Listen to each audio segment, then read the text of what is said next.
show.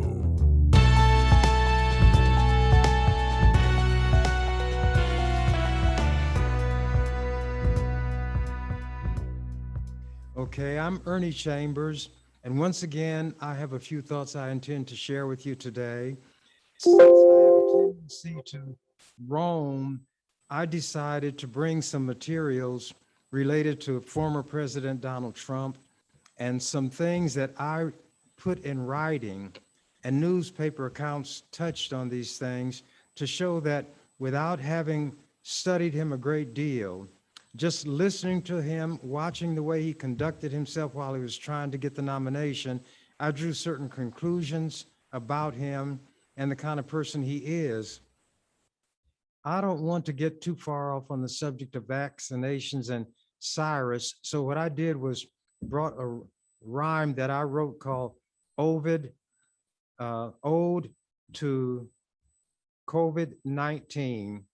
And this will be all I will have to say about the pandemic. Cyrus the virus, extremely desirous of raging like uncontrolled fire. Cyrus the virus did pen on papyrus, would that all humans expire. Cyrus the virus does not admire us. If it could have its own way, it would inspire us, then would require us by recklessness ourselves to slay. O Cyrus the virus, forget not King Pyrrhus, who dealt the Romans what for? A victory he won, but when all was done, King Pyrrhus lost the war. Cyrus the virus, the fate of King Pyrrhus awaits you if man but relents. Your days are numbered when minds unencumbered embrace medical science and sense. What I'm going to start with today is an invitation that I received from Donald Trump's operation in March of 2007, a few years ago. And it was addressed in cursive on the envelope, Ernest W. Chambers, 3116 North 24th Street.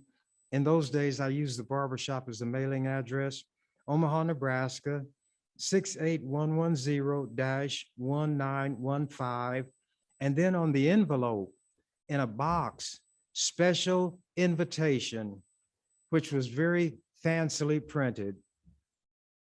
It was called Creating Wealth the Trump Way.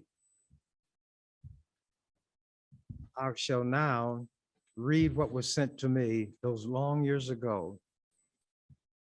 Dear Mr. Chambers, please be my personal guest to hear my real story on Trump wealth creation from my son, Donald Trump Jr., and also be trained by 4 self-made multimillionaire experts.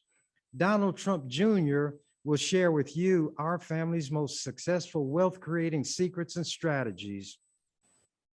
As my special VIP guest, I have enclosed 2 VIP personal guest tickets, and you will receive a special gift, a complimentary edition of, this is the name of the book, Trump, in all capital letters, Think Like a Millionaire. At the conference, you will receive this free gift. The suggested tuition fee of $149 is waived for you. At this once-in-a-lifetime financial conference, you will learn how to, number 1, find income-producing properties the Trump way. 2, slash capital gains tax to 0 when you sell real estate, stocks, or your business. 3, lower your current tax bill up to 31%. 4, negotiate the Trump way. 5, protect 100% of your personal assets from all lawsuits, liens, levies, bankruptcy, or even a divorce. 6, get government-approved investments guaranteeing 9.6% to 32% return. 7, Learn the Trump way to cash in on the new $1 trillion booming foreclosure opportunity in 2007. Creating wealth the Trump way. Turn this special invitation over to see the location, date, and time of the event. Call now to accept this invitation at 800-748-5254. Seating is limited. Be there. Just one new idea can make you rich. Then there's a picture of Donald Trump with a book beside it. And the item that I was to look at tells me where the location, date, and time would be observed. Omaha, Nebraska, Doubletree Hotel and Executive Meeting Center, Omaha downtown, 1616 Dodge Street, Omaha, Nebraska, 68102. Thursday, April 5th, 2007, 8 a.m. to 5:30 p.m. Then the tickets were enclosed. Naturally, I wasn't going to pay $149 to go listen to Donald Trump's son talk. But nevertheless, I decided to keep this material as a souvenir. That was in 2007. Trump announced in 2016, I believe, may have been 2015, but that he was going to run for the presidency, and it was laughed at by everybody. The Lincoln Journal-Star had a column about the legislature. It was called Capitol Days. And this is what was written on February 18th, 2016. Donald Trump is an undercover Democrat, Omaha Senator Ernie Chambers said during Wednesday debate. He called the Republican presidential candidate a bomb planted to destroy the GOP. Quote, and that's why he has so much fun, Chambers said. I predicted before Trump was even nominated that his goal was to destroy the Republican Party. Trump had been a Democrat.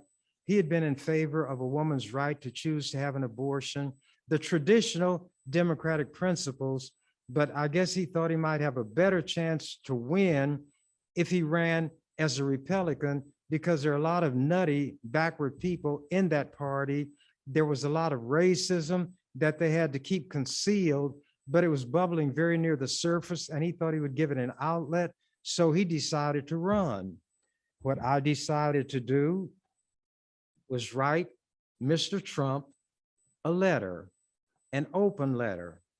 And in order that I could document it, the fact that I had written it, I got documentation from the post office as to where this letter was sent, which was Mr. Donald Trump, Trump Tower, 725 Fifth Avenue, New York, New York, 10022.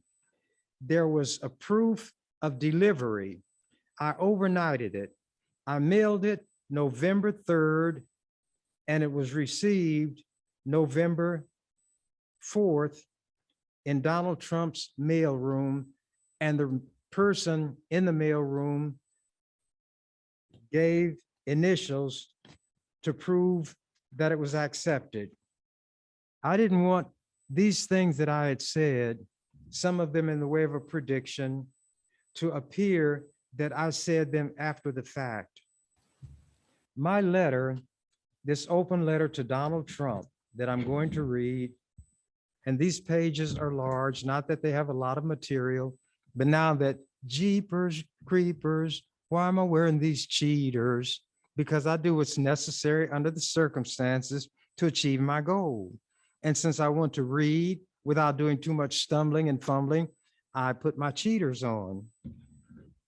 This letter was sent, as I said, November 3rd, 2016.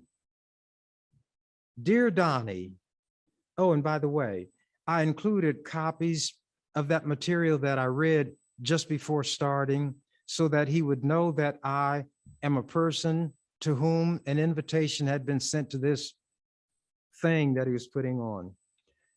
Dear Donnie, I hope you don't mind my using the diminutive familiar. That's what you call it when you don't use a person's formal name. And I don't think he liked to be called Donnie anyway.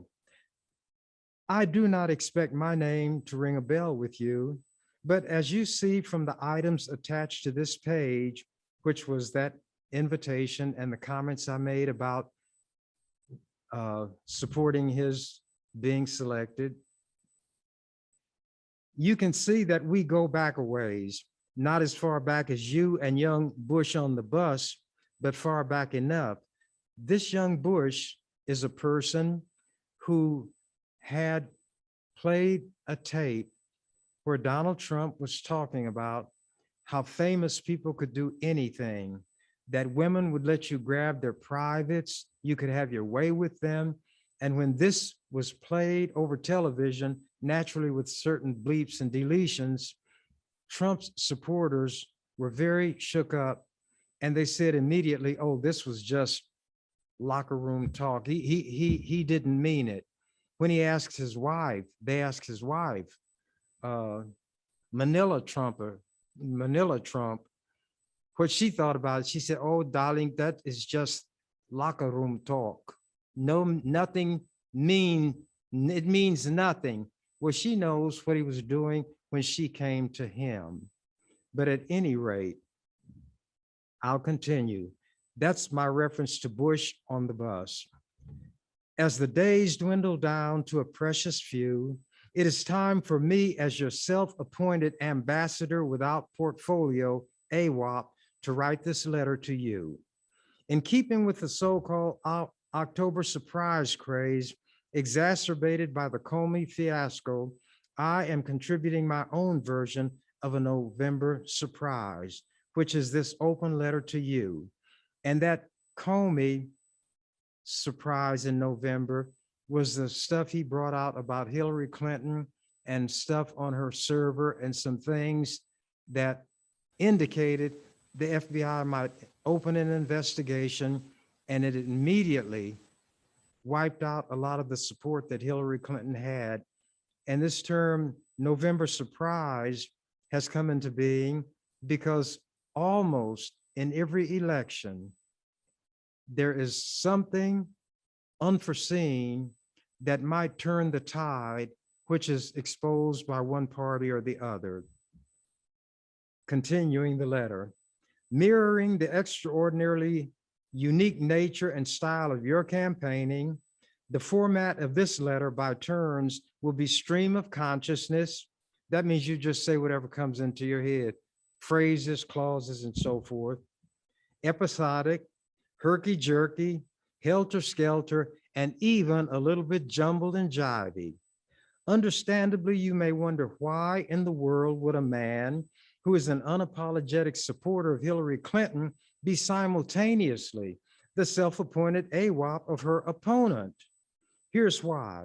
In view of the fact that I want her to be president, I wanted her to have an opponent whom she could beat and thereby waltz, polka, rumba, samba, or otherwise dance her way into the White House. Don't bail out yet, Donnie. I stated several times on the floor of the legislature, and by the way, those proceedings are carried gavel to gavel by broadcast live on public television and streamed on the internet, that I am the quote, unofficial, unappointed campaign manager, unquote, for Donald Trump, and that my goal is to see him become the Republican Party's nominee for president, with emphasis on nominee, since my choice for president is Hillary Clinton. I presented my case in advance of Nebraska Republicans being seized by a moral imperative to join the Trump lemming march to the sea, preparatory to boarding the cruise ship Trump Titanic. Then I dropped the bombshell contained in the attached newspaper clipping, which was that he was a bomb planted in the Republican Party to destroy it. When the destruction is completed, And here is the statement I want you to remember. Based on developments, my first stated goal has been realized. You are the nominee. I am confident that the second, your destruction of the Republican Party from within, is on the verge of fruition. When the destruction is completed, you will have turned a common cliche upside down. Instead of saying the captain goes down with the ship, we'll be able to proclaim in this instance, all thanks and praise to you, the ship is going down with the captain, the ship being the Republican Party. Anybody who has followed politics is aware that the stalwarts, the old timers, and the Republican Party feel that Trump has all but destroyed it. I saw it coming before they did, maybe even before Trump knew he would be successful. Continuing.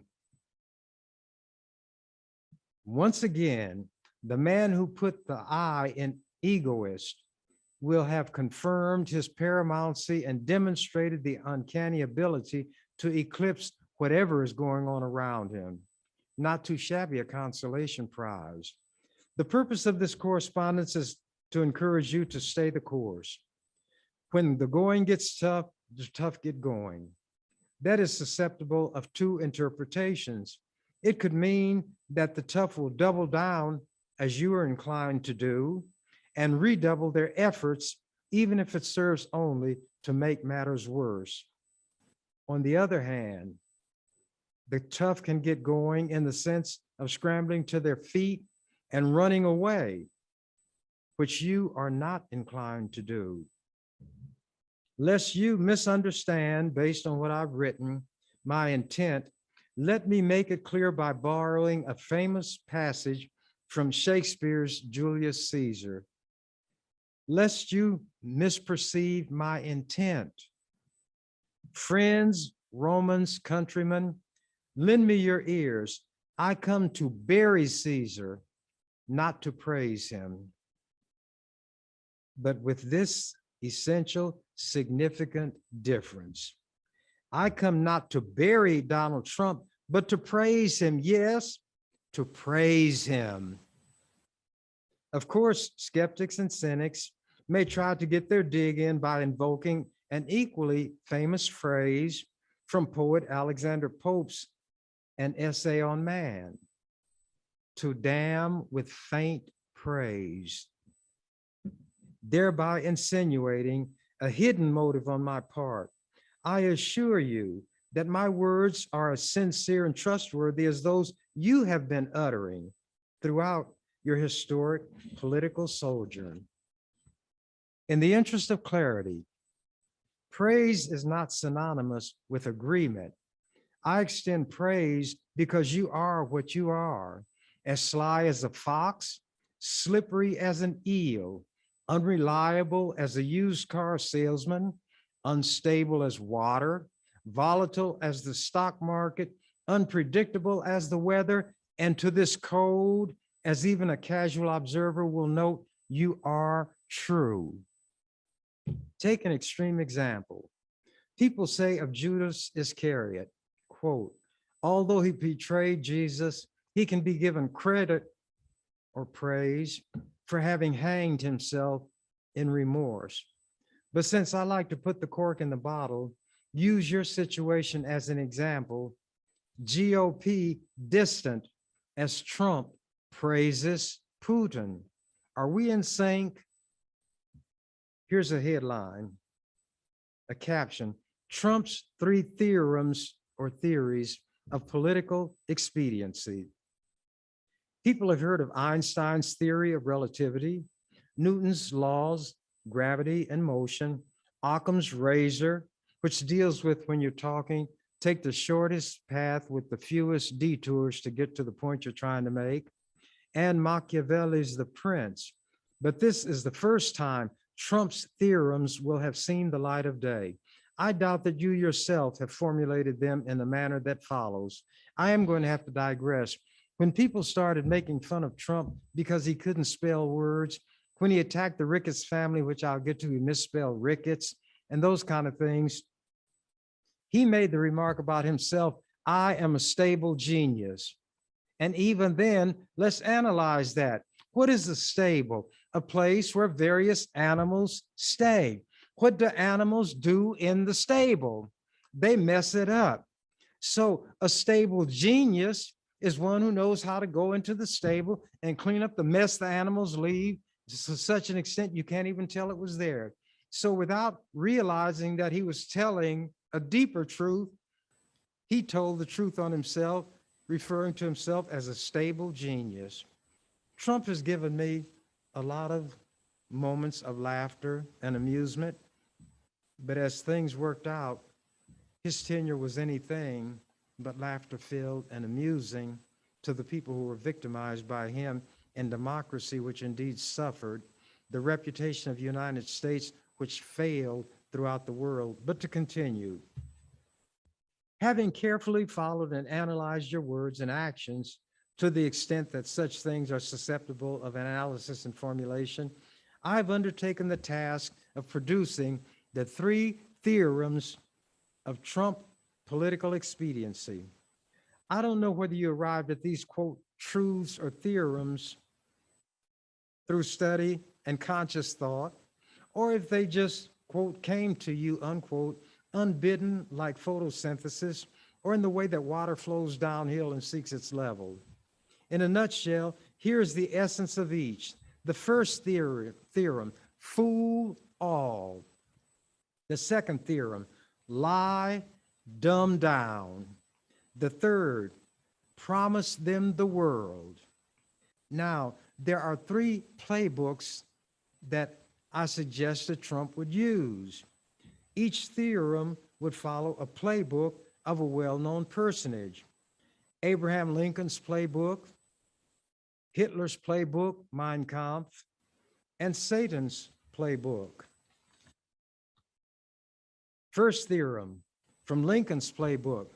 Honest Abe famously said, and he laid out 3 propositions. It is true that you may fool all the people some of the time. You can even fool some of the people all of the time. That's the second proposition.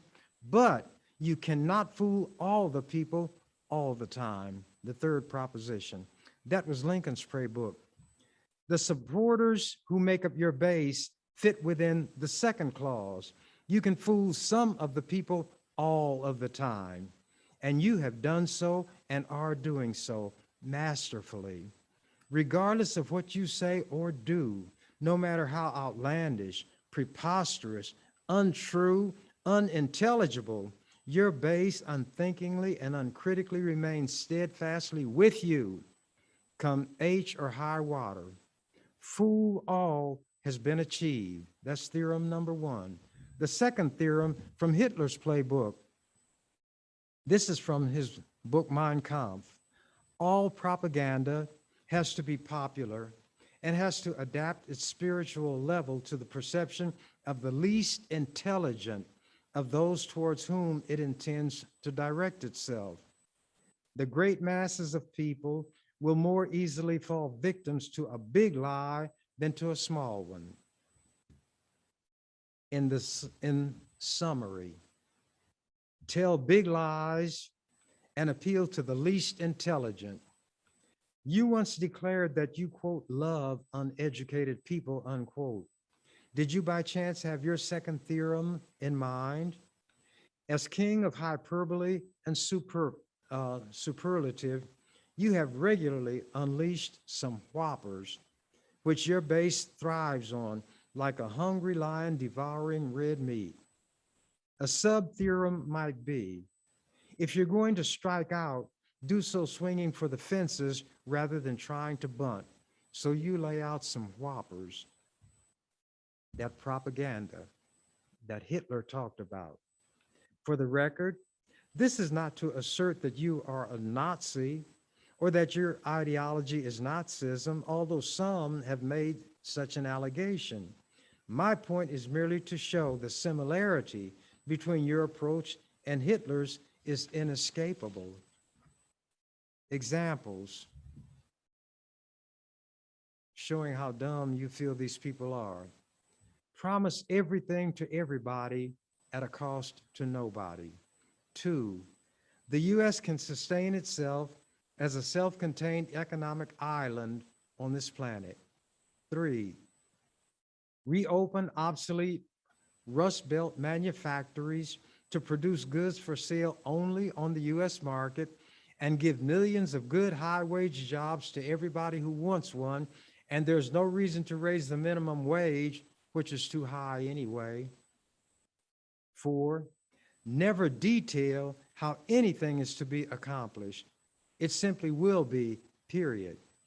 5, don't mention Congress because you'll do all these fantastical things yourself.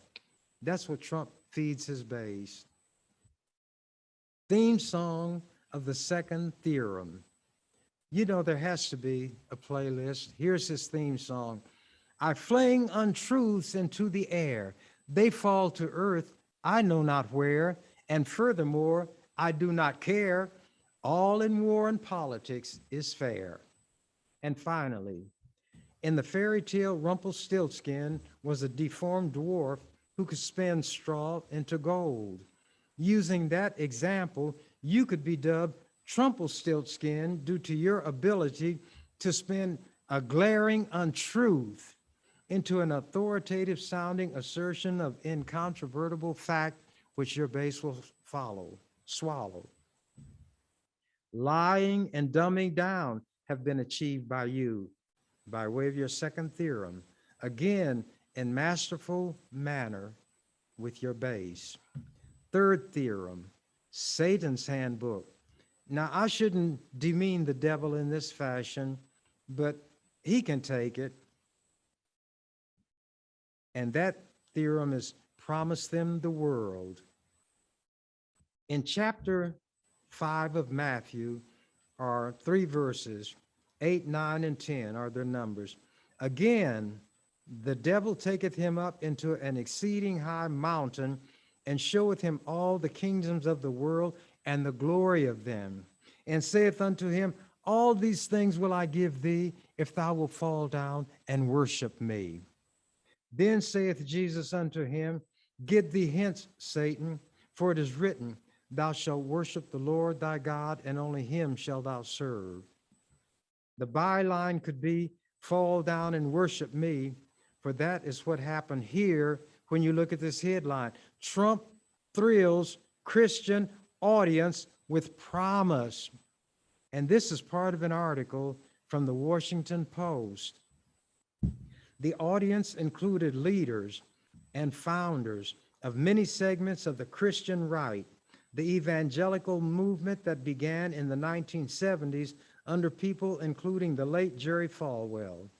Among those present and involved in the program Tuesday were Focus on the Family founder, James Dobson, who, by the way, is no longer with that group, former Christian Coalition head, Ralph Reed, and evangelist Franklin Graham, son of evangelical icon Billy Graham, who was the religious handle that would fit any political tool in the White House. He would say what any president wanted him to say by way of praise. And when I was a kid and believed as a child, thought as a child, understood as a child, behaved as a child, I listened to Billy Graham on the radio on Sunday, and he would always say at the end, this is Billy Graham, Minneapolis, Minnesota, and may the Lord bless you real good. But as Paul wrote, as he continued what I just quoted, when I became a man, I put away childish things. And now going back to what I'm telling Trump in this letter, again, you handle these holy people, so-called, like a maestro. You know they by and large are actors. They forgot that your entertainment activities equip you to spot frauds a mile away, and such they are, and you know it. Check this out. Despite the fact that your conduct, open and notorious, has been everything but the conduct of a good man, you mocked, the disabled. You have used profanity in public. You've incited and condoned violence at your rallies. You've boasted and jested about sexual assault and being allowed to grab women in their crotches. You've insulted, denigrated, and debased women in general. You've encouraged religious bigotry against Muslims. You've insulted, stereotyped, and disparaged Mexicans as rapists, criminals, and murderers. Yet, because you made promises to those religious hypocrites and showed them all the kingdoms of the world as part of the package, they in effect fell down and worshiped you. And a lot of them, the so-called Christian conservatives, continue to worship that devil to this day. Becoming willfully blind, here's what those Christians had to do in order to go along with your program and gain your support.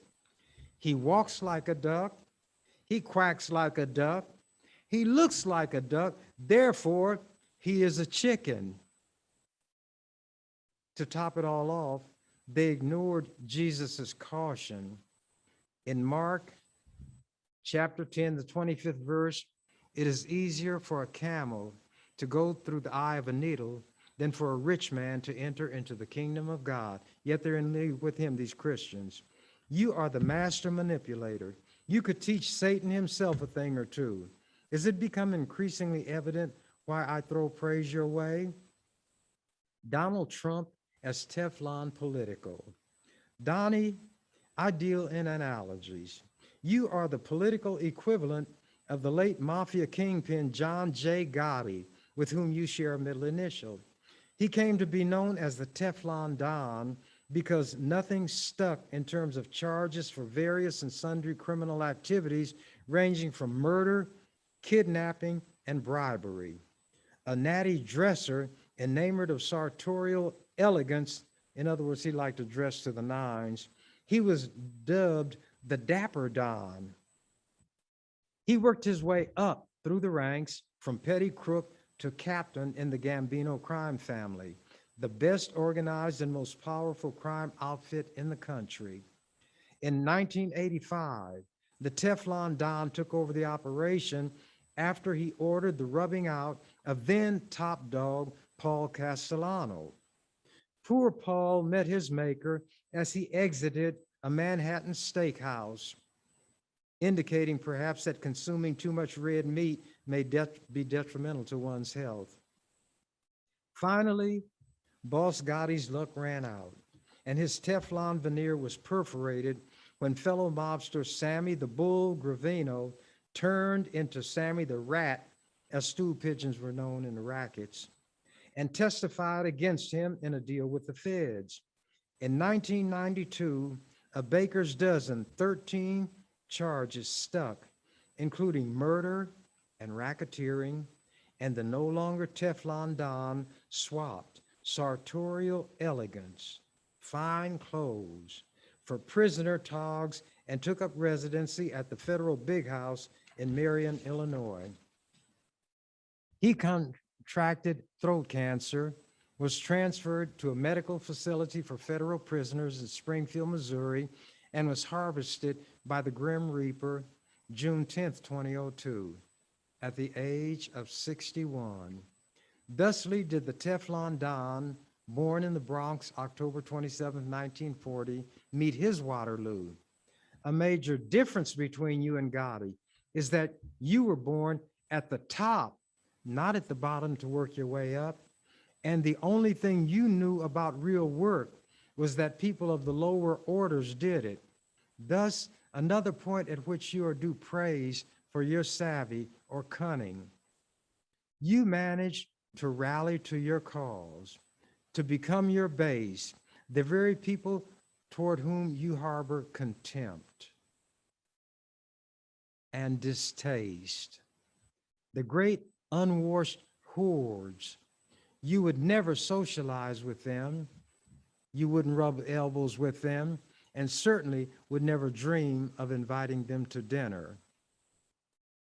The point where you and the Teflon Don meet is that in the same way that criminal charges did not stick to him, political opposition, criticism, condemnation, etc., have not stuck to you, no matter the quarter from which they emanated.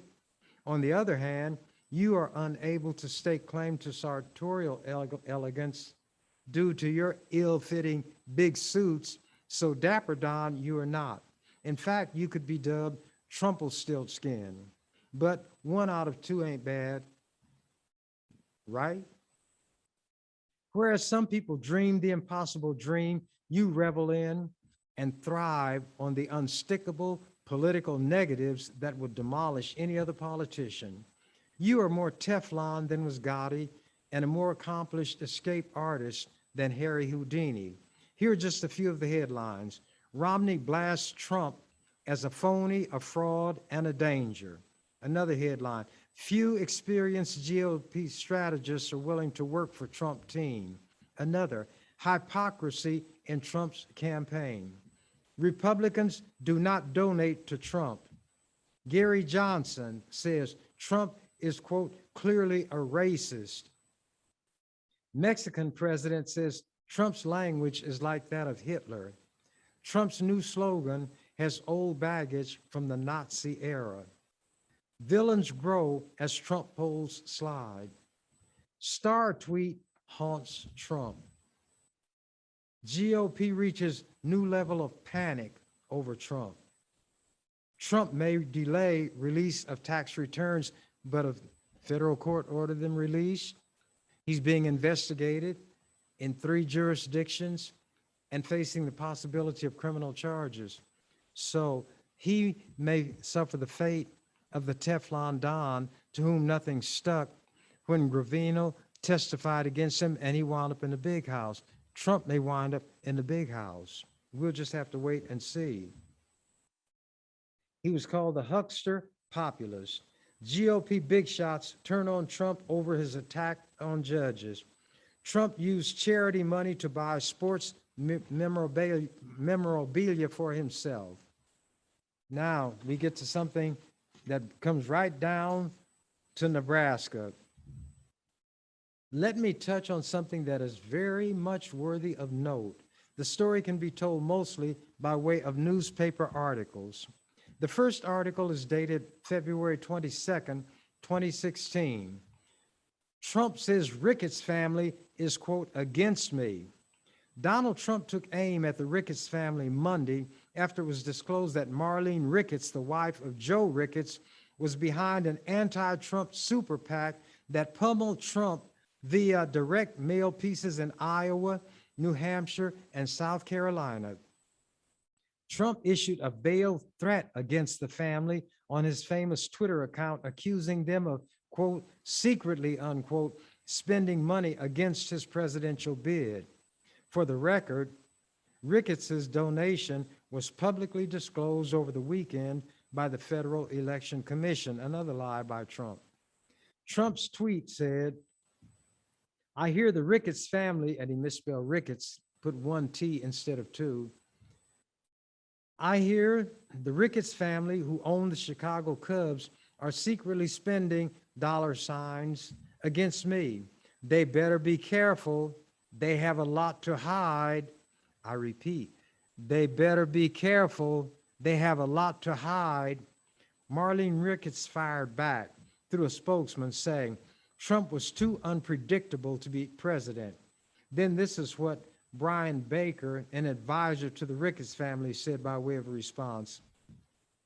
Marlene Ricketts shares the disappointment of many Trump supporters who believed that our leaders in Washington have failed us, and who also believe our next president must be a principled leader. In her view, Donald Trump has not been a consistent conservative and therefore would be unpredictable as our party leader, unquote. Marlene Ricketts gave $3 million to a super PAC known as Our Principles PAC. It was created in January with the help of Katie Packer, a former aide to Mitt Romney in his 2012 presidential campaign.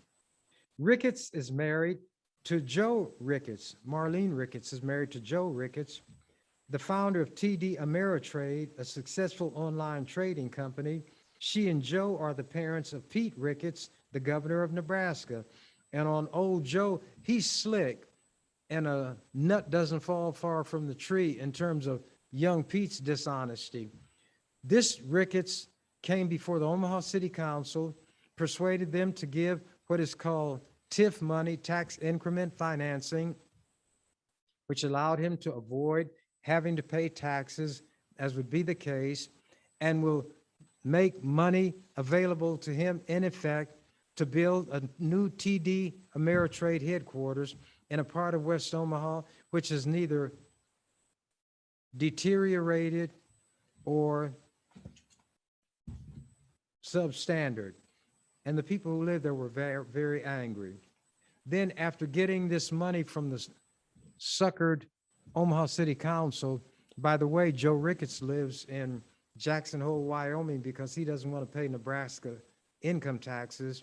So he doesn't want to pay taxes in Nebraska, but he got several millions of dollars of tax breaks from Nebraska taxpayers. That's how dumb these white politicians, along with Ben Gray on the city council, were. And after Joe Ricketts built this TD Ameritrade headquarters, guess what he did? He sold it. He sold it. And if you watch television every morning, you'll see who bought it. And he sold it for $26 billion. Then my comments after that article. Being rich and accustomed to having their way, the Ricketts family failed to take time to find out who they were messing with. The article contains the warning you issued. It reminds me of a situation where the housekeeper of an archbishop was of the opinion that skeletons are found in every family's closet. To test her theory, she wrote with lipstick on the mirror used by the archbishop when he shaved each morning, quote, "I know your secret," unquote. Before an hour elapsed, he disappeared and was never seen or heard from again. Now, I don't know whether or not you have the goods on the Ricketts clan, but look what appeared in the World Herald, September 21st, 2016, a few months after you were being attacked by Joe and Marlene Ricketts. Ricketts family to donate to pro-Trump effort. You said you had something on. They had a lot to hide, didn't you? Well, here's what was in the paper. Joe Ricketts until now, quote, "Donald Trump isn't fit for the most important job in the world. If you believe America deserves better, vote against Donald Trump. Donald Trump's too reckless and dangerous to be president." And here's what he's saying now.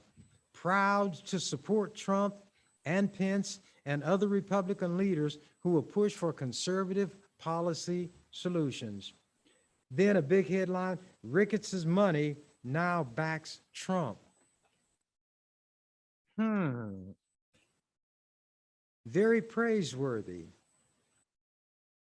One of the baddest members of the dinosaur family was the Tyrannosaurus Rex, king of the clan, known as T-Rex. After the way you kicked the Ricketts families, pardon the expression, rump, they probably refer to you among themselves as T-Rump.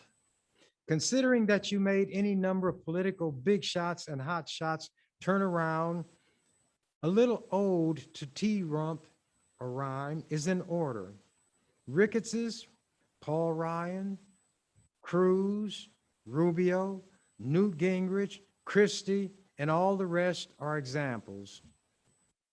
You made them falter and brought them to heel. Then at your altar, you forced them all to kneel, and they did. Then here's a headline. Due to change, Trump made a big campaign change. And you all can't see this, but it's a picture of Trump in a pose very similar to mine. And the headline is Trump made big campaign change. So this picture of me was in the paper, and I put it next to Trump's, and under mine, the caption is, Senator Chambers makes a point during debate on the floor of the legislature in February. Chambers is seen as the master of the filibuster in the legislature. Under Trump, Republican presidential candidate Donald Trump speaks during a campaign rally in New York. So, my question, did the big campaign change consist of stealing my gesture, then ending my letter to Donnie? I know you have better things to do than to read a letter about yourself. But as you lick your wounds after the election, you may find solace or comfort by comparison in reading this. Sincerely, Ernie Chambers, State Senator. And here is what Pete Ricketts wrote, or a big headline, after the Ricketts family attacked Trump, saying he was unfit. Governor Ricketts says, Trump administration, pleasure to work with. This was June 30th, 2017 in the Lincoln Journal-Star. Nebraska's Republican governor said he's had plenty of access to the nation's first-year Republican president and his cabinet. President Donald Trump has been, quote, forward-thinking, unquote, in engaging governors on policy issues, Governor Pete Ricketts told reporters Thursday. Quote, that never happened in the last administration, unquote. Trump hosted Ricketts and 3 other governors Wednesday at the White House for a roundtable discussion on energy issues. And some people say that he made bootlickers out of all of them. And when the persons who said that were asked, how dare you say they're bootlickers? He said, well, I saw the shoe polish around their mouth and on their teeth. That's what was going on. Now, I have a couple of other items. I brought a clock to keep track of the time, and I did not keep track of when I started, so I'm going to have to take my signals from those who keep better time. But there were some things that I did because I don't throw a rock and hide my hand. If I'm going to say something about somebody, I say it openly and publicly. Chambers seeks Trump's removal. This was in May of 2017. Senator offers resolution asking for Trump's swift ouster before anybody else. And this is an excerpt. State Senator Ernie Chambers of Omaha says he'll introduce a resolution seeking President Donald Trump's expulsion from office. Quote, if these people don't do something about removing him from office, then this could be, I'm not an alarmist, the beginning of the end for the United States, unquote, Chambers said Tuesday. A draft of the resolution calls on appropriate officials to invoke the 25th Amendment of the U.S. Constitution to determine whether Trump's actions and conduct make him unfit for office, in which case the vice president should serve in his place. Trump, the resolution states, has behaved, quote, in a dangerously problematic and erratic manner, such that the safety and welfare of the United States and its residents are being placed at ongoing grave risk. The resolution carries no official weight, and it is unlikely lawmakers will be forced to vote on it before this year's legislative session ends. And they did stall and not let it even come up for a hearing, and I'll touch on that. Chambers, a registered nonpartisan who once jokingly supported Trump's run for the Republican presidential nomination, has been a constant critic of the president's policies and actions in office. Chambers said his resolution was not inspired by the whirlwind of recent news surrounding Trump's controversial disclosure of classified information to Russian officials and his firing of FBI Director James Comey. Instead, Chambers said Trump's foreign policy decisions, particularly those regarding North Korea and the Middle East, have the potential to do great harm to Americans. The president has behaved like a, quote, deranged, demented, drunken idiot and underestimated Kim Jong-un insulting the North Korean leader and stirring him to test more missiles, unquote, Chambers said. Kim Jong-un is not crazy, he is not a fool, and he is a much faster learner than Donald Trump, added Chambers. Now, I knew the legislature would try to get out of doing anything with that resolution, and in fact, they did not call a hearing. But the following year, I did ask that the chairman of the committee bring the resolution for a hearing. If he didn't, I would make a motion on the floor to pull it from committee, and I would thereby have the discussion publicly that he was trying to avoid. The following year, he did schedule it for a hearing over the noon hour, and such being the case, not a large number of people showed up.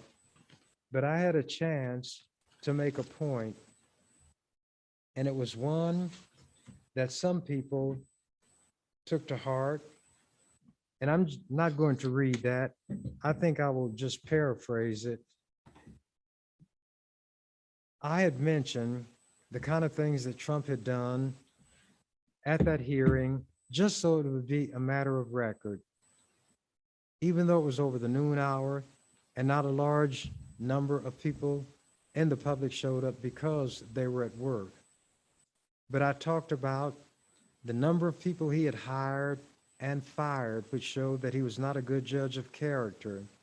Various policies he had put in place that exposed his racism, his hatred of Muslims and Black people. And then I spoke of what I call a one-act play. And I said, this is what that one act, one scene play will consist of.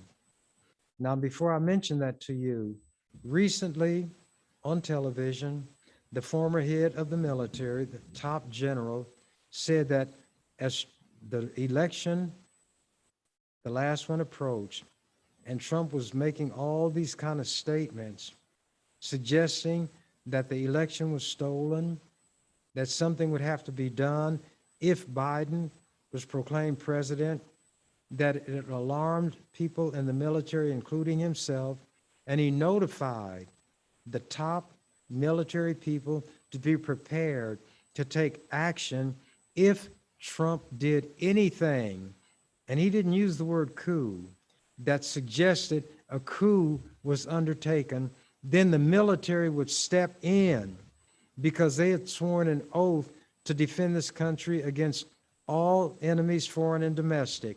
Now, that was just a few days ago. I gave my conversation way back in 2018, which may not seem too far away, but that's 3 years ago at least. I had had this to say before that committee. There was a table behind which sat 4 generals. A person who is court-martialed is never judged by people of lower rank. So all these generals had their paraphernalia. They had all of the ribbons, combat ribbons. They had all of the medals, and they had the maximum number of stars on their shoulder. And standing before them was a general, similarly attired. He was at attention. His uniform was sharp.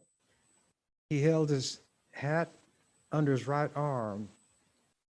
And before they would reach a decision, he was allowed to address them. He said, I took an oath as you took an oath to defend this country against all enemies, foreign and domestic. I took that oath seriously as each one of you took it seriously. I was in combat as each one of you was in combat. I risked my life to carry out my oath as each of you risked your life for a similar reason. I killed men during combat, in upholding my oath, as each one of you have killed men. And now I stand before you to be judged. And then I departed from that and said, in this country, if you utter certain words, they can be twisted to be construed as a threat against the president or advocating violence against the president. So I'm not going to say exactly what was said, but I will describe what appeared in the newspaper the next morning. The headline, General court-martialed, sentenced to be executed for assassinating the President of the United States. And that's the way I ended my presentation to that committee. I saw the danger of Trump. I even wrote an item in a letters to the editor column of the Lincoln Journal-Star in June of 2019. They headlined it, President Trump's 5 Principles. This is what I wrote. An appropriate introduction to the 5 principles exemplified to date by the erratic Trump regime is the following list of other numerical points. There are the 14 points of President Woodrow Wilson presented in his January 8th, 1918 message to the Congress. There are the 10 commandments carted down from Mount Sinai by Moses, the famed 7 wonders of the world, comprising the most remarkable structures of ancient times, and the 6-day Middle East War. The 5 principles of Trump are: the U.S. Constitution in the hands of an unprincipled political strongman with the proclivity to so employ it is the ideal instrument or pathway by which to ordain and establish a constitutional dictatorship, aided and abetted by a sycophantic Senate and a supine Supreme Court. 2, would-be dictator Trump, borrowing from Lord Thomas Babington Macaulay, arrived on the political scene, quote, ready, booted, and spurred to ride, unquote, and corralled millions of compliant Americans, quote, ready, saddled, and bridled to be ridden. 3, a mentally unstable, erratic, weak man with strong weapons is volatile, unpredictable, and dangerous in the extreme in a jumpy world on nuclear tenterhooks with an itchy finger on a hair trigger. 4, children of whatever age should never be allowed to play with matches. 5, a pyromaniac, that's an arsonist, a pyromaniac should be barred from keeping and bearing a blazing torch in a gunpowder factory. While campaigning for the presidency, Trump asserted, I love uneducated people, which is the perfect lead-in to the words of another would-be dictator. Quote, all propaganda has to be popular and has to adapt its spiritual level to the perception of the least intelligent of those towards whom it intends to direct itself. The great masses of the people will more easily fall victim of a big lie than to a small one. Adolf Hitler, Mein Kampf, which I mentioned among his theorems. Then, to my surprise, a response was written a few days later in the same letters to the editor column. Headline, Chambers gets it right on Trump. In reference to Senator Ernie Chambers' letter to the editor, President Trump's 5 principles, June 23rd, he sure nailed it. Maybe it should be printed again. People should also heed the philosopher George Santayana's warning, quote, "Those who cannot remember the past are condemned to repeat it." And he signed it. He was from a little town called Crete. Now, I do not intend to go off on another tangent, so I'm going to end this presentation. My name is Ernie Chambers, for those who may not know, and that's the traditional way to end it. And as said the canary, when the door to his cage was left open, I'm out of here. Thank you for watching The Ernie Chambers Show. If you'd like to make suggestions, email us at ewcfacts@gmail.com. That's ewcfacts@gmail.com. This has been an EWC Communication production.